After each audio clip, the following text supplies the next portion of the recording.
দেশে বিদেশে রাজনীতিতে, নির্বাচনে, যুদ্ধে, বাণিজ্যে, সমাজে, সংস্কৃতিতে যেখানে যা খবর হচ্ছে সেই খবর অনেক সময় বলতে চায় খবরেরও বেশি কিছু। তেমন খবর নিয়ে আমাদের প্রতিদিনের ৭১ সংযোগ।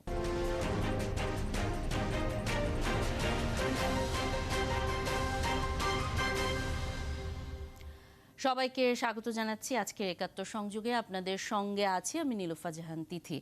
আজকের ৭১ সংযোগে আমরা কথা বলতে চাই একটা লম্বা সময় ধরেই কিন্তু দেশ জুড়ে যে তাপপ্রবাহ চলছে তাতে কিন্তু অতিষ্ঠ হয়ে উঠেছে সাধারণ মানুষের জীবন। এবং স্কুলগুলোতে আমরা দেখলাম যে ঈদের ছুটি পরবর্তী সময় ১ সপ্তাহ ছুটি সেটি বাড়ানো হলো, এরপর স্কুলগুলো আবার খুললো, কিন্তু গতকাল রাতে মাধ্যমিক স্কুল বন্ধ রাখার একটি সিদ্ধান্ত এলো। এরপর আজকে আমরা দেখলাম যে সব প্রাথমিক স্কুল এবং মাদ্রাসা আগামী বৃহস্পতিবার পর্যন্ত বন্ধ রাখার নির্দেশ দিয়েছে হাইকোর্ট, এবং এরই প্রেক্ষিতে দেশের সব প্রাইমারি স্কুল আগামী ৩ দিন বন্ধ ঘোষণা করে প্রাথমিক ও গণশিক্ষা মন্ত্রণালয়।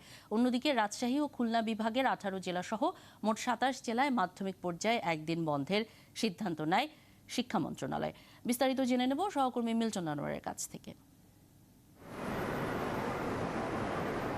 ঈদ ও নববর্ষের ছুটির পর প্রচণ্ড তাপপ্রবাহের কারণে ১ সপ্তাহ ছুটি শেষে সোমবার খুলেছিল প্রাথমিক ও মাধ্যমিক পর্যায়ের শিক্ষা প্রতিষ্ঠান। কিন্তু এরই মধ্যে আরও এক দফা হিট অ্যালার্ট শুরুর একদিন পর বন্ধ করা হয় মাধ্যমিক স্কুল, কিন্তু খোলা রাখা হয়েছিল প্রাথমিকের ক্লাস। স্কুল খোলার পর রোববার দেশের বিভিন্ন স্থানে শিক্ষার্থীদের অসুস্থ হওয়া ও হিট স্ট্রোকে ১৮ জনের মৃত্যুর ঘটনায় প্রকাশিত প্রতিবেদন সোমবার হাইকোর্টের নজরে আনেন আইনজীবী মনির উদ্দিন। এই গরমে স্কুল মাদ্রাসার শিক্ষার্থীরাও এমন ঝুঁকিতে বলে আদালতকে জানান তিনি। আদালত বিষয়টি আমলে নিয়ে শিক্ষা প্রতিষ্ঠান বন্ধের স্বপ্রণোদিত আদেশ দেন।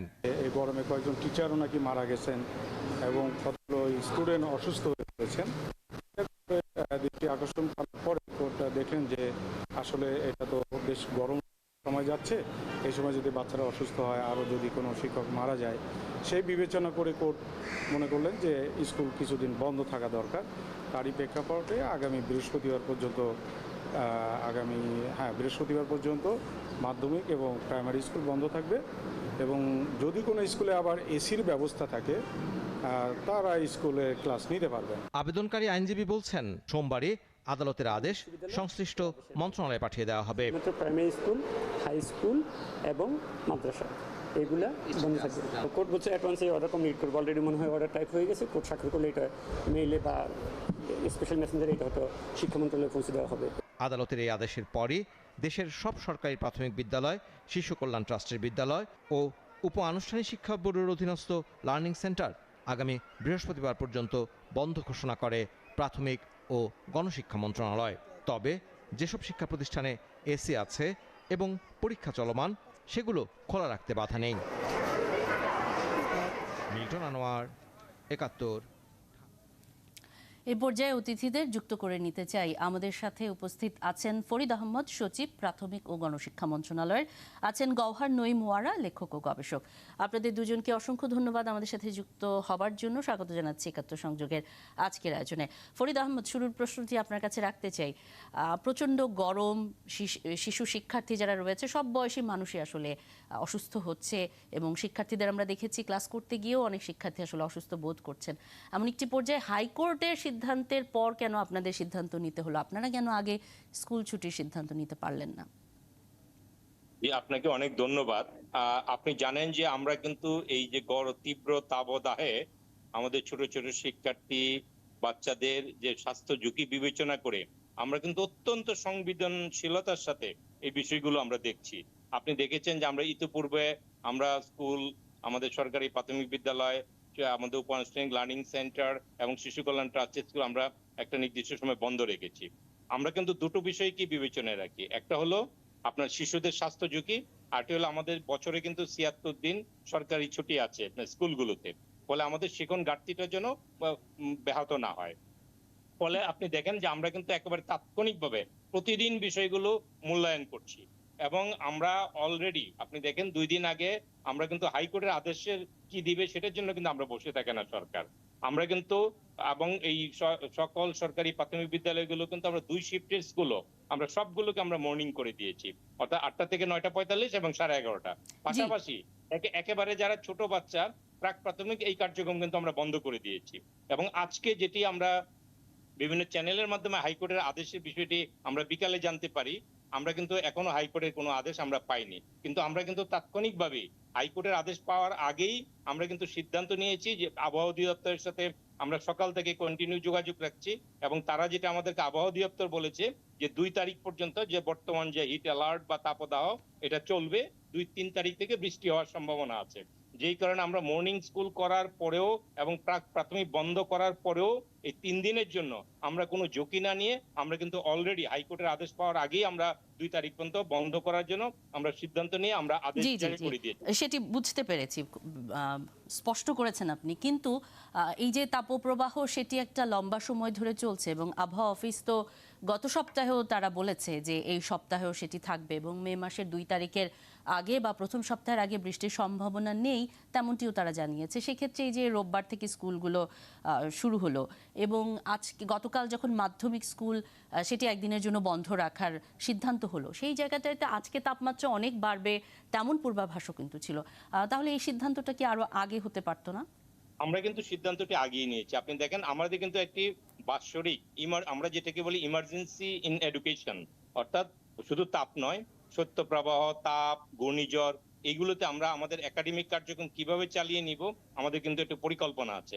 আপনি দেখেন যে আমাদের এরকম ইমার্জেন্সি দুর্যোগ হলে, প্রাকৃতিক দুর্যোগ হলে, শৈত্যপ্রবাহ হলে, আবহাওয়া গরম হলে আমাদের কিন্তু প্রধান শিক্ষককে 3 দিন তারা স্থানীয়ভাবে ছুটি দিতে পারে। এটি কিন্তু আমাদের অলরেডি অনুমোদন করা আছে। 3 দিন পর্যন্ত প্রধান শিক্ষকের ক্ষমতা আছে। আর এছাড়াও আমরা দেখেন যে আমার যেহেতু শিক্ষণ ঘাটতি, বছরে আমাদের ৭৬ দিন সরকারি প্রাথমিক বিদ্যালয়গুলো বন্ধ থাকবে, ফলে আমাদের যে লার্নিং যে আমাদের কারিকুলাম আছে এটাও কিন্তু আমাকে কমপ্লিট করতে হবে। আমরা দুইটাকে সমন্বয় করে আমরা যেন বাচ্চাদের কোনো কষ্ট না হয়, যেই জন্য কিন্তু আমরা সকল ক্লাসগুলো সকাল ৮টা থেকে 11:30 পর্যন্ত করে দিয়েছি। এরপরেও প্রাক প্রাথমিক আমরা টোটালি বন্ধ রেখেছি। ইন এডিশন আমরা কিন্তু হিট অ্যালার্ট বিবেচনা করে আমরা এর আগেও স্কুল বন্ধ রেখেছি। আমরা 2 দিন আমরা অবজার্ভ করেছি। আমাদের আজকে ধারণা ছিল যে আবহাওয়া অধিদপ্তরের সাথে আমরা আজকে কথা বলবো, কথা বলে যদি এই হিট অ্যালার্টটা আর কন্টিনিউ না করে এবং এইভাবে চলে, আমরা তাহলে আগামী 2-3 দিন এইভাবে চালাবো। জি, কিন্তু আজকে এবং যখন আপনি জানেন যে আবহাওয়া মে অধিদপ্তরের মাস সাথে আমরা জুন মাসেও তাপপ্রবাহ বইবে, তাপমাত্রা থাকবে, বৃষ্টি হলেও তাপমাত্রা অনেক বেশি থাকবে এমন পূর্বাভাস এরই মধ্যে আবহাওয়া অফিস কিন্তু দিয়ে রেখেছে। আমরা একটু বিস্তারিত জানবো, যেহেতু আপনি শিক্ষণ ঘাটতির কথাটি বলছিলেন। এই যে আবহাওয়ার পরিবর্তিত পরিস্থিতিতে আসলে আপনারা কি ভাবছেন, নিশ্চয়ই এটি নিয়ে কথা হবে। তবে গভর্নর নঈম ওয়ারা আপনার কাছ থেকে এ প্রসঙ্গে মন্তব্য নেব। এই যে স্কুল খোলা, মাধ্যমিক বন্ধ রাখছি, প্রাথমিক খোলা রাখছি, আবার একদিন পরে সিদ্ধান্তে এরকম পরিবর্তন, এটিকে আপনি কিভাবে দেখছেন? ধন্যবাদ। আমার মনে হয় মন্ত্রী সাহেব ইতিমধ্যে খুব খোলাসা করে বিষয়টা জি, বলেছেন। সচিব। এখন ধরেন আমাদের না সচিবের আগে মন্ত্রী ও গতকালই জি জি, বলেছেন, হ্যাঁ এবং এইটাই হচ্ছে আসল কথা। আমাদের ঢাকার তাপমাত্রা দিয়ে সারা দেশকে বিবেচনা করাটা খুবই বোকামি একটা কাজ। এবং প্রত্যেক জেলার, এমনকি ঢাকা শহরে তিন বা 4টা ধরনের তাপমাত্রা আপনি অনুভব করবেন। সংসদ ভবনের সামনে দাঁড়িয়ে থাকলে এক ধরনের তাপ পাবেন, সংসদ ভবনের পিছনে গেলে আরেক ধরনের তাপ পাবেন। তো এখন আমার ঢাকার তাপমাত্রা বেড়ে গেছে বলে পঞ্চগড়ের স্কুল বন্ধ করে দিব, থানসির স্কুল বন্ধ করে দিব, এটা কোনো মতে ঠিক না। স্থানীয়ভাবে এই সিদ্ধান্তগুলো নিতে হবে। সেটা শিক্ষা মন্ত্রণালয় অলরেডি তাদের নীতিমালার মধ্যে আছে যে 3 দিন পর্যন্ত পারবে। শিক্ষা অফিসারের সাথে বসে আরো বাড়াতে পারে। একটা ডিস্ট্রিক্টে বড় ধরনের দুর্যোগ হতে পারে সারা দেশে কিছু না হলেও, তখন কি স্কুল ওখানে এইভাবে চলবে? কিন্তু সবচেয়ে বড় কথা হচ্ছে যে আমাদের শিক্ষার ক্ষেত্রে কোনো রকমের ছেদ পড়া যাবে না, কন্টিনিউ করতে হবে এটাকে। কারণ এডুকেশন ইন ইমার্জেন্সির আমার একটা প্ল্যান থাকতে হবে যে আমার যদি বন্যা হয় তাহলে আমি কিভাবে স্কুল নেব, কিভাবে আমি পড়াশোনা চালিয়ে যাব। বন্যা, খরা, শৈত্যপ্রবাহ এগুলো আমাদের একটা নৈমিত্তিক ব্যাপার। এটা হবে, এটা আমরা জানি, এবং কোন মাসে হবে এটাও মোটামুটি জানি। কতদিন হবে এটা নিয়ে হয়তো তর্ক হতে পারে, কিন্তু এই জিনিসগুলো আমরা জানি এবং সেইভাবে আমাদের পরিকল্পনাগুলোকে সাজানো উচিত এবং সেটাই হওয়া উচিত। সারা দেশে একসাথে স্কুল বন্ধ করে দেওয়াটা কোনো বুদ্ধিমানের কাজ না। এবং এটা প্রথমে হয়েছিল, পরে তারা সংশোধন করেছে, কিন্তু এর মধ্যে আবার হাইকোর্ট ঢুকে গেছে। এবং কিছু কিছু জিনিস আমার মনে হয় এইটা মন্ত্রণালয়, শিক্ষা অফিস, জেলা শিক্ষা অফিসার, জেলা প্রশাসক এদের উপর ছেড়ে দেওয়া ভালো। তারা স্থানীয় পরিস্থিতি জানেন এবং সেইভাবে তারা ব্যবস্থা নেবেন। জি কিন্তু আপনি দেখেন আমাদের চাইতে বেশি গরমের জায়গা হচ্ছে ঝাড়খণ্ড। তারা কিন্তু স্কুল বন্ধ রাখেনি, তারা শুধু শিফটটা চেঞ্জ করেছে, সংক্ষিপ্ত করে দিয়েছে।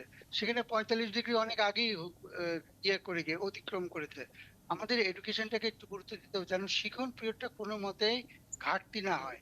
আমরা যে করোনার সময় যে ঘাটতি ছিল সে ঘাটতি আমরা এখনো পূরণ করতে পারি নাই। এখনো আমাদের ধরেন শর্ট কোর্সে পরীক্ষা নিতে হচ্ছে। কেন? আমরা তো সামনে তো আমাদের দেখেছি যে আমরা কি স্কুল বন্ধ করে দিলে কি পরিস্থিতি হতে পারে।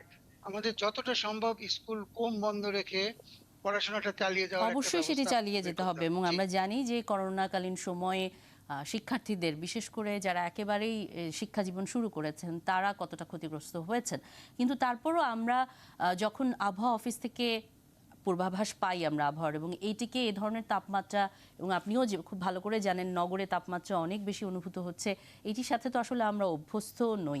সেক্ষেত্রে আপনি সমন্বয়হীনতার কোনো কি দেখছেন না, যে সমন্বয়ের অভাব কি দেখছেন না? কথা হচ্ছে নগরের তাপমাত্রা, গ্রামের তাপমাত্রা, পঞ্চগড়ের তাপমাত্রা, ঝাঁসির তাপমাত্রা, ফরিদপুরের তাপমাত্রা এক নয়। সিদ্ধান্তটা স্থানীয়ভাবে হওয়া উচিত। সিদ্ধান্তটা সারা দেশের জন্য একভাবে হওয়া উচিত না, ভুলটা সেখানে। আমরা সবকিছু সেন্ট্রালাইজ করে ফেলেছি। এবং আরেকটা দেখেন বৈষম্যমূলক ঘটনাগুলো কেমন ঘটছে। আমি বলছি যার এসি আছে সে যেতে পারবে, সে এসি গাড়িতে করে যাবে, সে এসি গাড়ির থেকে এসির মধ্যে ঢুকবে, সে পড়াশোনাটা চালিয়ে যাবে। হুম হুম। কিন্তু গরিবের ছেলেমেয়েরা পড়াশোনা চালিয়ে যাবে না, তাদের পড়াশোনা ছেদ করতে হবে। এটা কি ধরনের কথা? এবং করোনার সময় সব স্কুল কিন্তু বন্ধ করতে পারি নাই আমরা।